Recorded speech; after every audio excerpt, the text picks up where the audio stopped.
మన చైతన్యము మలినమైపోయి ఉన్నది ఎన్నో పాపపు కర్మల వల్ల.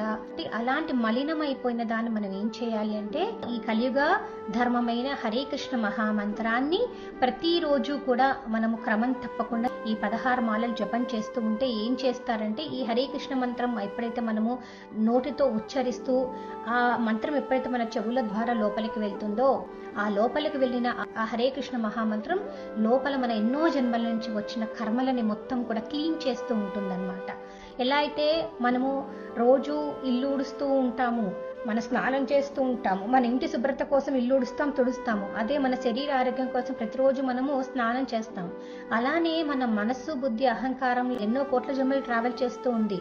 ఎంతసేపు మన బాహ్యంగానే మనల్ని క్లీన్గా ఉంచాలని మనం కష్టపడుతున్నాం, కానీ మన అంతర్గతంగా మన ఉన్న మైండ్ని మనం క్లీన్ చేసుకోవాలి, మన మనసుని క్లీన్ చేసుకోవాలి అంటే ఏంటి అంటే ఈ హరే కృష్ణ మహామంత్రాన్ని మనం ప్రతిరోజు చేస్తుంటే అప్పుడు మనం పవిత్రం అవుతూ ఉంటాం అన్నమాట.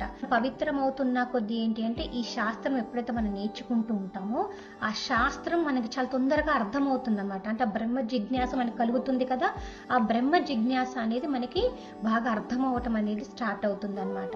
ఎప్పుడైతే మనకి శాస్త్ర జ్ఞానం అనేది మనకు అర్థమవుతూ ఉంటుందో అప్పుడు మనకి భగవంతుడు చెప్పిన ఆజ్ఞలను పాటించేంత శక్తి భగవంతుడే మనకి ఆటోమేటిక్గా ఇస్తాడు. ఎందుకంటే అప్పుడు మన చైతన్యం మారుతుంది.